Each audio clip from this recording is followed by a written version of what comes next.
And the best advice that I could give you. All of a sudden, good morning, YouTube. This is Gabe coming back at you again with another video here at Trucking Life. In today's video, we're going to talk about where can you get your CDL start and pretty much my story. Stay tuned.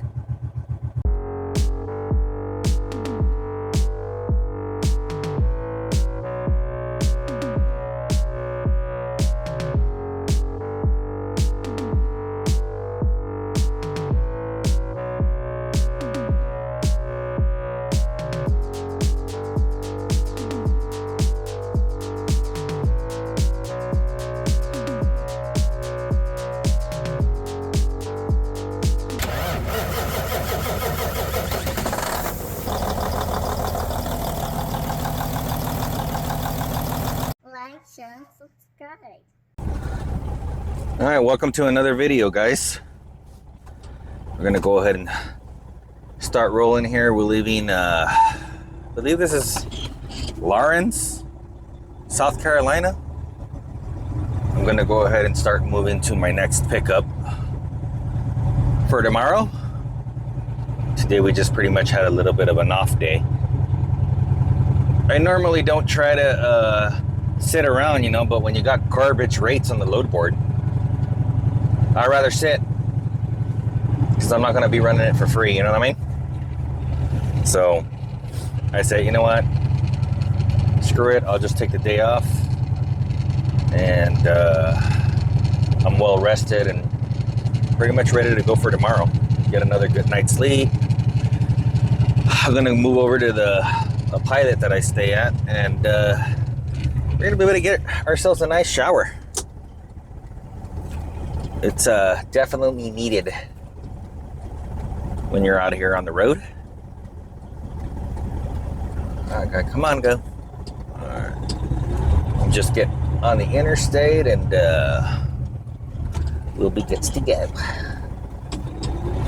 It's a pretty nice day today. You know, when it's just cloudy like that and not raining like crazy, it's a pretty good day. It's just been kind of like light sprinkling all day.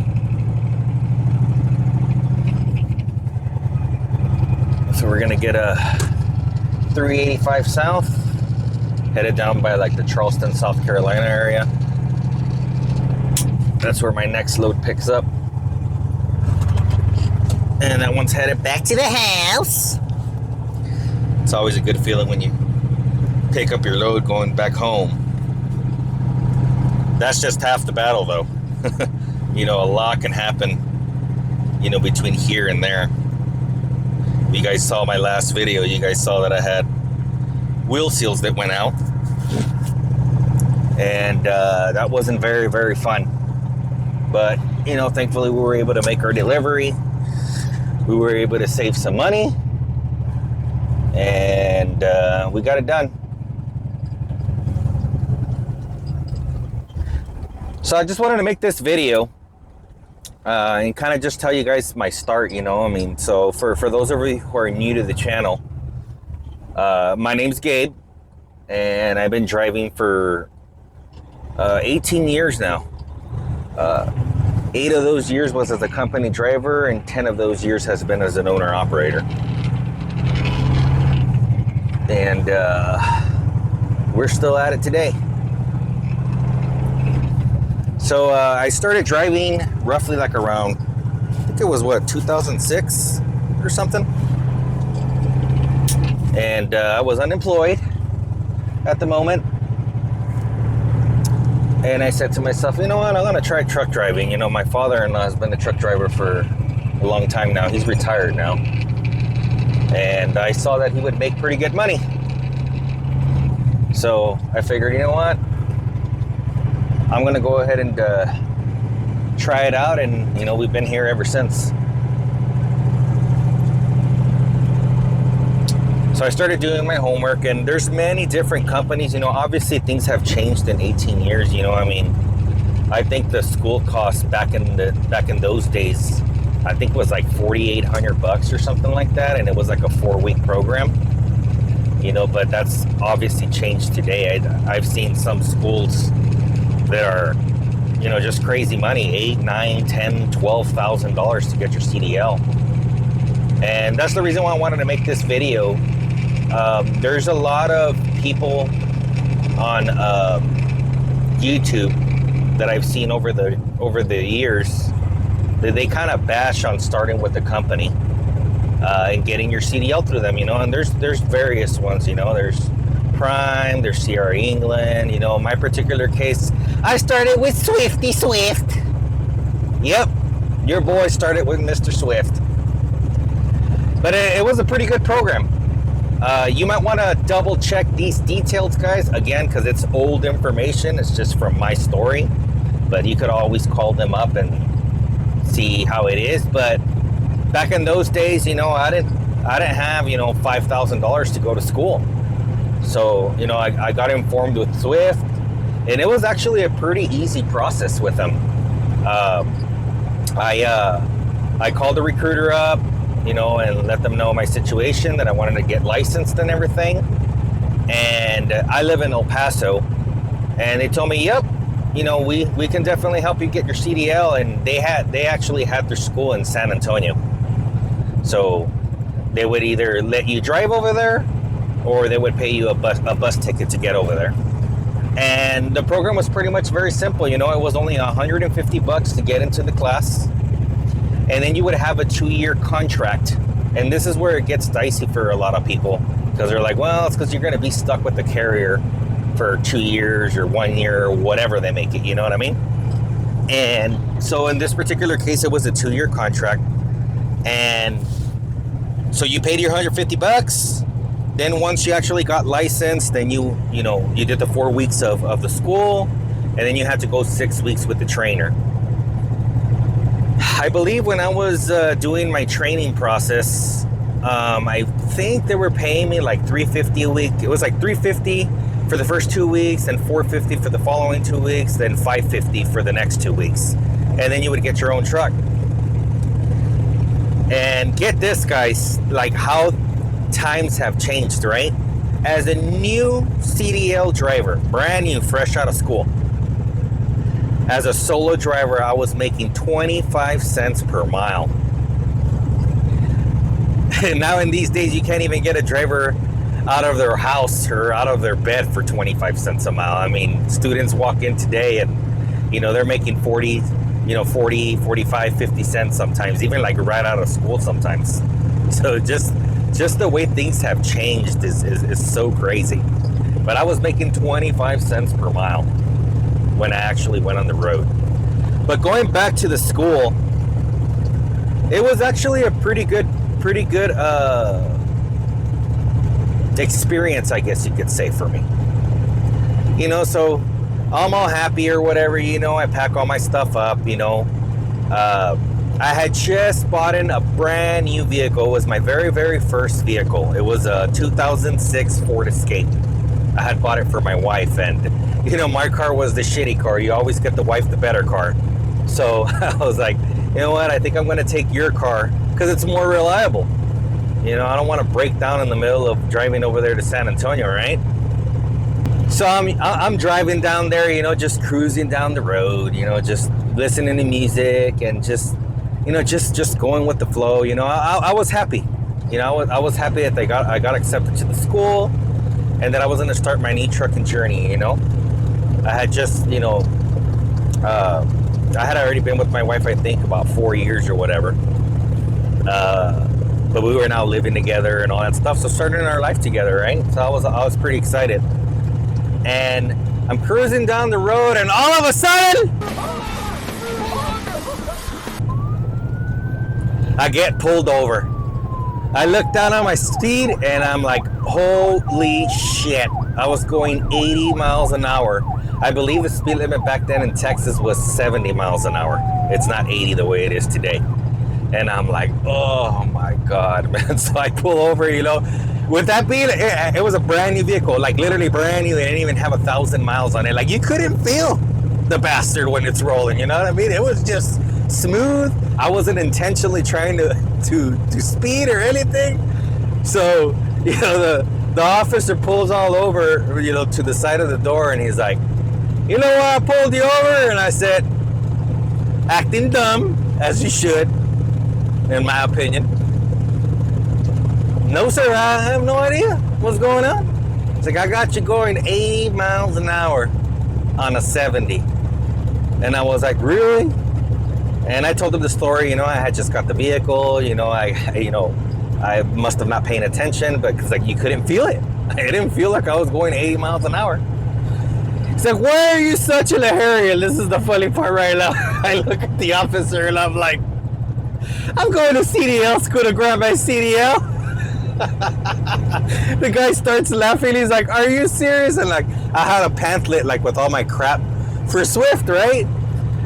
He's like, yeah, I'm headed on my way over there, sir. I'm trying to get licensed. And well, this is particularly not the best way to start. And he's like, yeah, I agree with you. He's like, you have any warrants or any felonies or any weapons in the vehicle that I should know about? Any drugs, anything like that? I'm like, no, sir, everything's good. My license is good. I've gotten tickets in the past, but they're really, really old tickets. Like, if my record is clean. If you could find it in your heart to catch me a break, man, I would really appreciate it. Because, what am I going to do over there? Show up and tell them I got a ticket going 80 miles an hour on a 70? Jeez, man, I'm telling you. So the guy goes back to the computer or whatever, and he's like, look, man, I got you on radar. I got to give you a ticket, but I tell you what, I'm going to cut you a break. I'm only going to put that you were going 5 miles over. I'm not going to put that you were going 80. And at this point, I was still relatively young, right? I was 21 years old. I barely turned 21 years old when I got my license. And, I knew better then already not to argue. And I just said, okay, thank you. And, he gave me my ticket and I rolled out, right? So I got to the next day to the school, whatever. And I'm over here stressing. I am stressing because I knew that they were more than likely going to ask for updated information, right?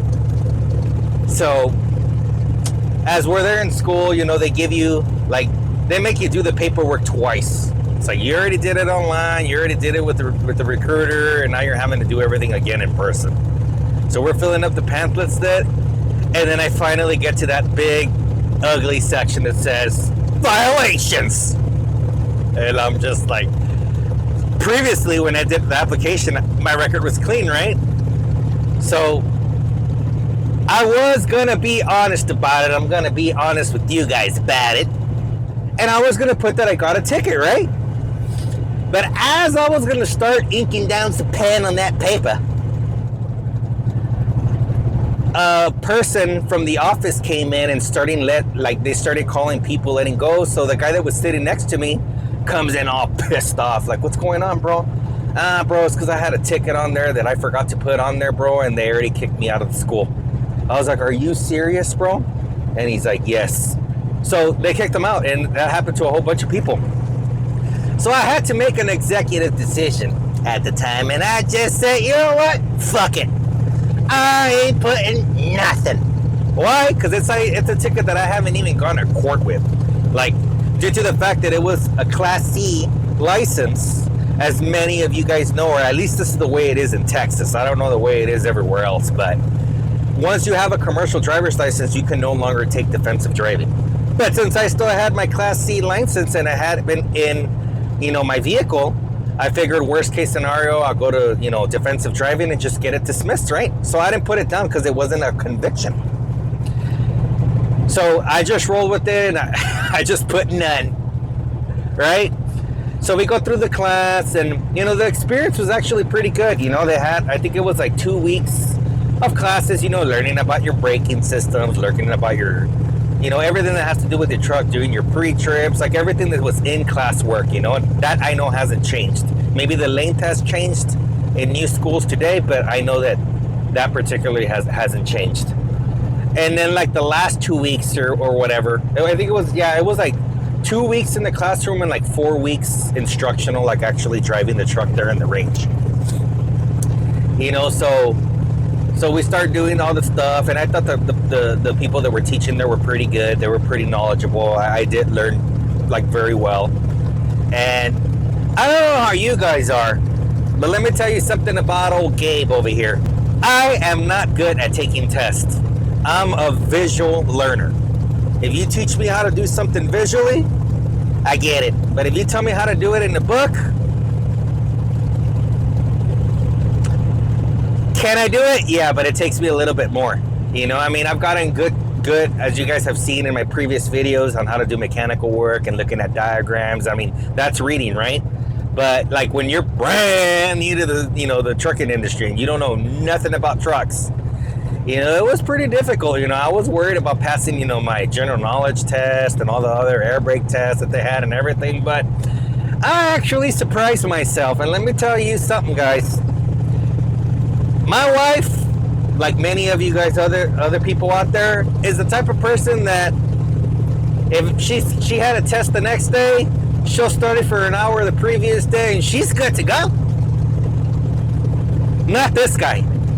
I gotta study for hours, days, nights, weeks for me to pass a test. You know, so, you know, when everybody was out there, you know, because they put us in a hotel, like a whole bunch of different drivers, and, you know, they would all hang out or whatever, you know. I was in the hotel on that book, man, because I know myself. I'm not good at taking tests. So I didn't want to take that chance of not passing one of the tests, right? So we finally get to there, to the DNV. They take you over there to take your test. And I'm sweating bullets, man. You know, my palms are sweating, my throat is dry, because I was nervous, man. I was like, I really, really needed this job, because I was unemployed at the time. And, you know, I went in there, and I'm not going to say I passed it with flying colors, but, you know, I think I got a B. I think I got like an 80-something. It wasn't like a super low score either, but at the end of the day, who gives a shit? The important thing is we passed it, and I was able to get my learner's permit, because you need the learner's permit to be able to go to the second portion of the class. That's why it's your instructional first. You do all that crap, you go take your test, you get your permit, so that now you can drive with a licensed driver, right? So I was all happy, you know, I passed everything on the first time, you know, and I was like, all right, you know. Now the next part, I really wasn't so worried about, like the driving test or whatever, because of what I mentioned before, you know. I'm a visual learner, you know. If you teach me how to do something instructionally, you know, I'm pretty good at it, you know. And like I said, I ended up getting a pretty good instructor. I can't remember what the guy's name is, but he was hilarious, man. He was hilarious, and he made it enjoyable to learn with him. And you know, so we do all the instructional thing or whatever, you know. Everybody's biggest thing is always the parallel parking. Like, I wish I had the diagrams that this guy made, because it was something that he made. It wasn't something that the school made. To where when you're looking at your mirror, you would look at the crosshatch area on the bottom of your landing gear, and he made it like beautiful, you know, like that you go, and once you see that center X in your mirror, you stop, then you back up, you turn your wheels, you go straight. Like, he had it to like perfect, man, to where like every one of his students was able to pass that part, because a lot of the times that's the portion of the test that a lot of people failed, is your parallel parking. Not only in a big truck, but even in a personal vehicle, but more in a big truck, because it's a big ass trailer. You're not used to it, you know what I mean? But this guy had it down like to a science. I wish I still had those diagrams that he gave you, like where he explains step by step how to do it, because like it like really makes it so easy the way he explained it, like big time, you know. So I finally passed my road test or whatever, and I was actually one of the lucky ones. Like, I didn't even have to wait for a trainer. I went to the terminal there in Phoenix, because I was based out of Phoenix. I lived in El Paso, but I was based out of Phoenix. And this guy walks in, and we just get to bullshitting, you know? Like, he didn't know that I was a student. Like, we didn't know each other or anything, you know? And I start telling him, like, yeah, you know, like, I just got my license, you know, and like I gotta go through training, and I'm waiting for them to, you know, give me a trainer. And he's like, oh man, he's like, good luck, dude. Like, right now they're like so short-staffed on trainers, like it's gonna take a while for you to get somebody. And I'm like, oh my god, dude, like, don't tell me that. He's like, yep, They're like just short staffed right now. And I'm over here like stressing out, you know, because I was like when you mean it takes a long time, like you mean a couple of days or you mean like a couple of weeks? I was like, well, I've seen it happen to where there's been drivers waiting there for, you know, 2-3 weeks. And I'm like, oh my God. And obviously those 2-3 weeks is without pay, you know what I mean? So that was kind of tough. So the guy's like, you know what? I like you. And today, my friend, is your very lucky day. And I'm like, yeah. His name was Sergio. He's like, I happen to be a trainer and I need a student. So just give me about 5 minutes. Let me walk into the office. You know, he told me to give him my license. He's like, and we'll get you squared up. He's like, are you ready to go like today? He's like, if you're ready to go today, we'll make it happen. If you're not, then I need to get somebody else. I'm like, just give me like an hour to get all my crap at the house and I'm ready to rock and roll. So he did. He went in there. I got lucky and I was able to get right into training. So the truck that I trained in was a classic. It was an old truck. It was an owner operator that was leased on to Swift. And then this guy that was training me was the owner operator's driver. So it was a pretty old truck. It was beat up, you know, I mean, it was one of those trucks where I would be lying to you if I told you what year it was, but I know it was one of the older classics, the ones that has the big ass wheel, the big old trucker steering wheel, you know what I mean? And so we get to roll in or whatever, and you know, he's like, you want to drive already? I'm like, yeah, you know, so I started driving, you know, and that was one of the times that I can honestly say that I actually enjoyed it. You know, everything was new to you. You're going to new cities, to new counties, to new states. You're traveling through the United States, which most people at 21, you know, haven't traveled the United States. You know, I mean, now in these days, there probably is with social media, guys making $10 million or whatever, you know, and they're traveling all over the place. But I'm just telling you, at that time, there wasn't a lot of people that were 21-year-olds that were, you know, traveling not the world, but the United States, you know. So everything was exciting, like everything was new.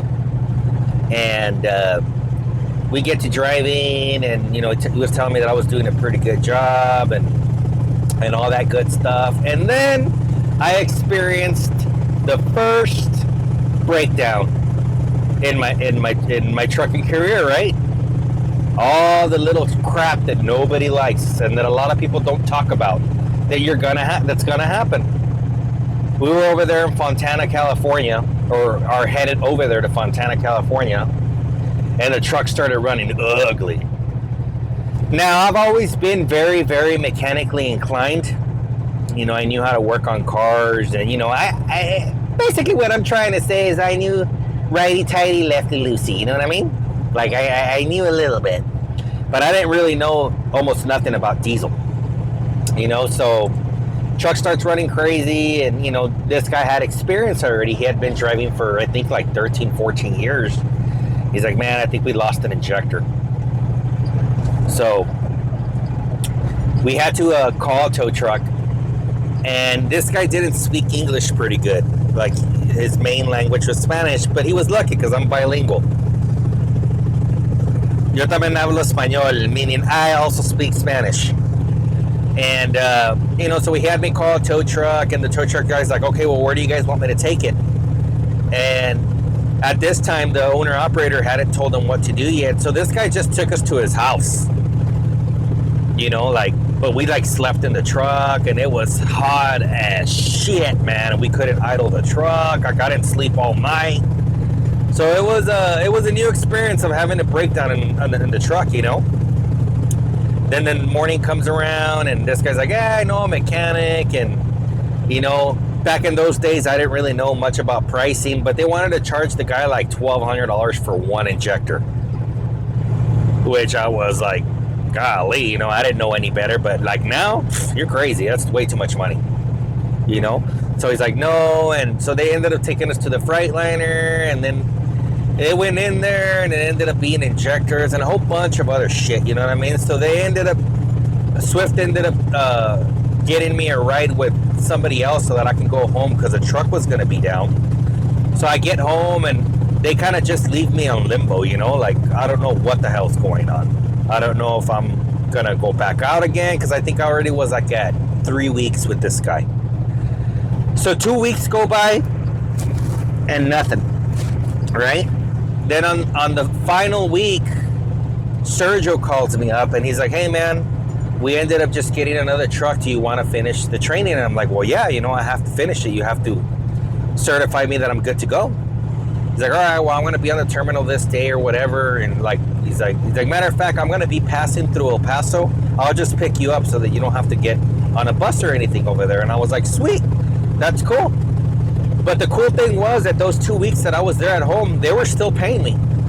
So it ended up being that I go down there that week and I do my week with them and then I'm done. Like, I was under the assumption that I was still going to have to go 3 weeks, right? But he's like, I'll just go ahead and certify you, you're good to go.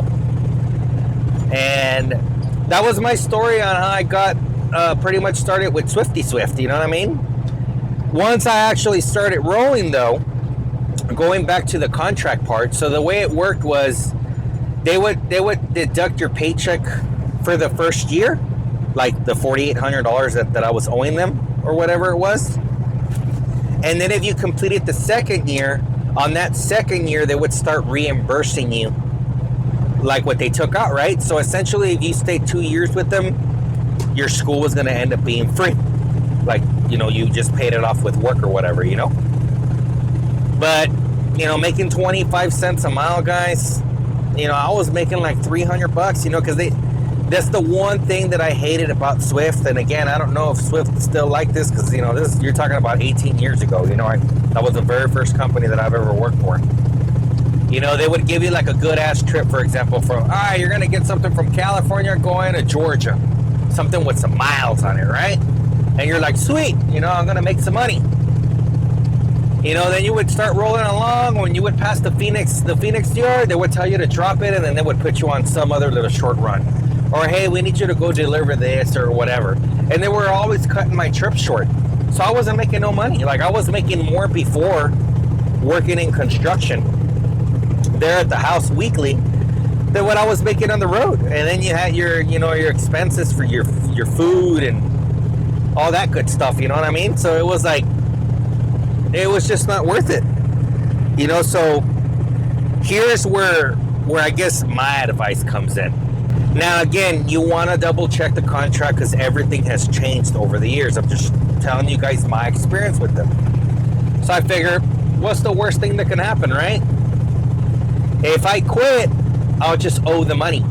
And the way they had it at that time, and the main reason on why I went there to begin with, was I said to myself, if I'm able to make money for those 2 years, then that's a no-brainer, right? I'll stay with Swift and I'll get my school for free. But I always like to plan for the plan B just in case. I said, but if it's not good, basically all that happens is if I quit, I have to pay that money back, and it was on a zero-interest loan.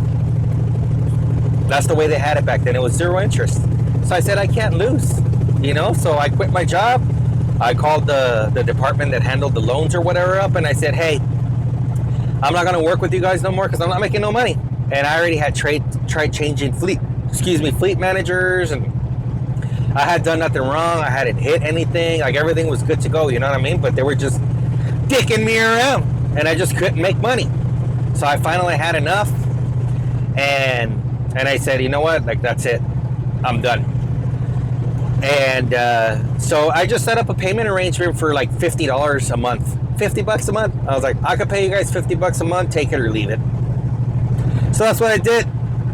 Now fast forward a couple of years, man. I had been paying that $50 like a long time. I mean, because think about it, $50 at 12 months, what, maybe like $300-400, whatever it is. My brain don't work right now, you know what I mean? And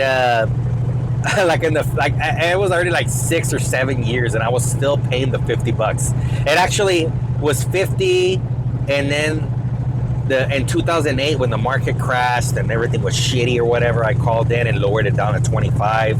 So the point being is, I still had like a $2,000 something balance. I get a call from one of these guys, and they're like, hey man, we're trying to clean our books here. We see that you have been paying your account, but like, It's like a really old account already. It's already been here like 6-7 years. He's like, I'll tell you, man. Tell you what, brother. What if we make you an offer to just settle it out? So I owe like $2,000, right? He's like, if you give me $500 today, we'll zero it out and call it even. And I was like, shit, hell yeah! Here's my credit card or whatever. They got the $500 off. They sent me a receipt, and we were good to go. So in reality, I ended up paying for the school like $2,500, which is pretty good in my opinion, you know. But then the hard part was, back in those days, it was like imperative for you to have 2 years experience. Otherwise, no company would touch you. So I was struggling, man. I couldn't find a job. Everybody was like, I only had 3 months experience when I quit Swift.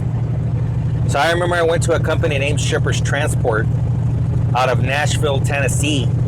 But they had a terminal there in El Paso. They're no longer in business. They went out of business.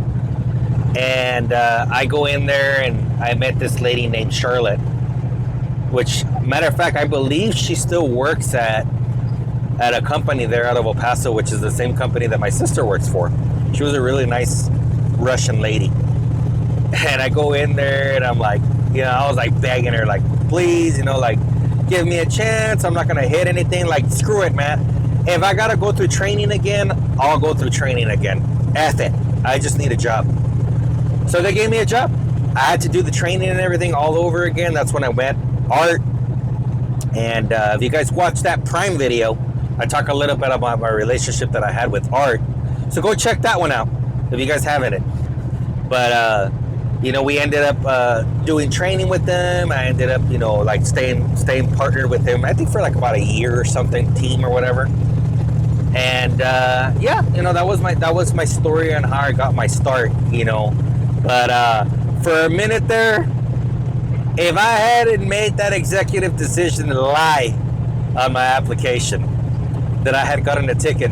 By the way, going back to that, now that I think about it, they actually did call me like 2 months in when I was already driving. And they're like, hey, we see here you have a ticket that you haven't reported. I'm like, yes, ma'am.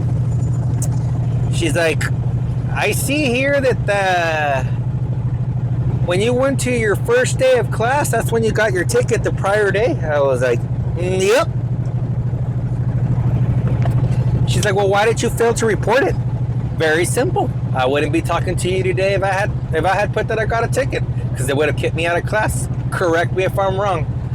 Tell me I'm wrong and I'll show you a green dog. And she's like, well, yeah. I was like, you want to fire me already? You can. I already got what I wanted out of it, which is my CDL. And at the end of the day, man, I'm like, I already went to defensive driving for that ticket. That's why I didn't report it. Because it wasn't a convicted violation.